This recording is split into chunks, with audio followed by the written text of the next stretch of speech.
నమస్తే, welcome to KK news. నేను Sridevi. YS Vijayamma అన్నా చెల్లెళ్ల రాజకీయ పోరులో ఆమె ఎవరి వైపు ఉంటారన్న ఆసక్తి ఉత్కంఠకు తెరదించుతూ ఆమె విదేశాలకు వెళ్లిపోయారు.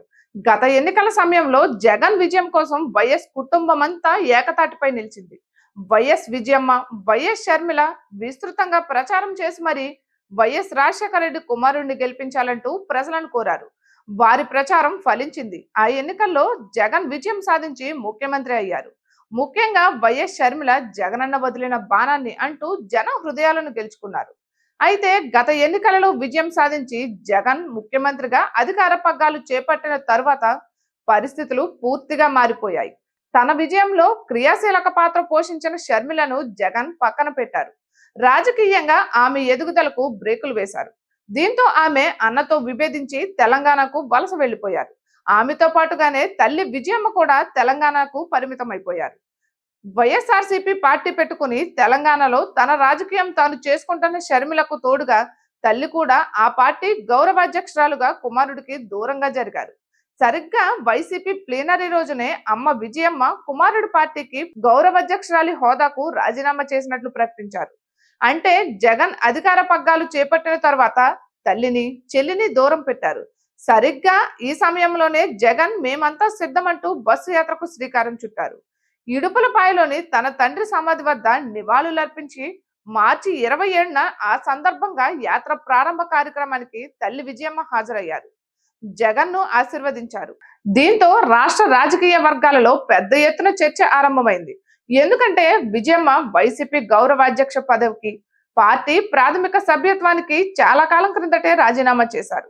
తన రాజీనామా నిర్ణయాన్ని ఆమె పార్టీ ప్లేనరీ వేదికపై నుంచి ప్రకటించారు. వాస్తవానికి పార్టీ గౌరవాధ్యక్ష పదవి ఏమంత క్రియాశీలక పదవి కాదు. అయినా విజయమ్మ ఆ పదవికి, పార్టీ ప్రాథమిక సభ్యత్వానికి రాజీనామా చేశారు. తన కుమార్తె తెలంగాణలో తన భర్త పేరు మీదనే ఏర్పాటు చేసిన పార్టీ కోసం పనిచేయడానికి రాష్ట్రం వదిలి వెళ్లిపోయారు. షర్మిల కుమారుడి వివాహానికి ఆహ్వానించేందుకు మాత్రమే షర్మిలతో కలిసి తాడేపల్లి ప్యాలెస్ కు వెళ్లారు. అంతే. వాస్తవానికి తల్లి చెల్లితో చాలా కాలంగా జగన్ కు ఎటువంటి సంబంధాలు లేవు. అటు జగన్ కానీ ఇటు విజయమ్మ షర్మిల కానీ పరస్పరం ఎదురుపడిన దాఖలాలు లేవు. పలకరించుకున్న సందర్భమే లేదు. వైఎస్ జయంతి వర్ధంతి సందర్భంగా ఇడుపులపాయలో జరిగే కార్యక్రమాల్లో కూడా వీరు ఎడముఖం పెడముఖంగానే ముసలారు. అన్న పార్టీని అధికారం నుంచి దించడమే లక్ష్యంగా షర్మిల జగన్ సర్కార్ పైన విమర్శలు గుప్పిస్తున్నారు. షర్మిల స్వయంగా కడప ఎంపీ స్థానానికి పోటీ చేస్తున్నారు. ఏపీసీసీ అధ్యక్షురాలైన తర్వాత షర్మిల జగన్ పైన, ఆయన పాలన పైన నిత్యం విరుచుకుపడుతున్నారు. ఆమె ప్రచారంలో కూడా జగన్ మరియు వైసీపీ కడప ఎంపీగా పోటీ చేస్తున్న వైఎస్ అవినాష్ రెడ్డిపై విమర్శలు గుప్పిస్తున్నారు.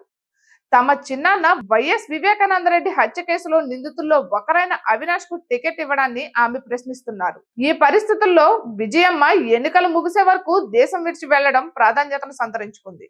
జగన్ కు మద్దతుగా ప్రచారం చేయడం ఇష్టం లేకనే ఆమె విదేశీ పర్యటనకు వెళ్లారని అంటున్నారు. షర్మిలకు తోడు విజయమ్మ కూడా తనకు వ్యతిరేకంగా గళం విప్పితే ఇబ్బందులు తప్పవన్న భయంతోనే జగన్ ఒత్తిడి చేసి మరీ ఆమెను విదేశీ పర్యటనకు వెళ్లేలా చేశారని పరిశీలకులు విశ్లేషిస్తున్నారు.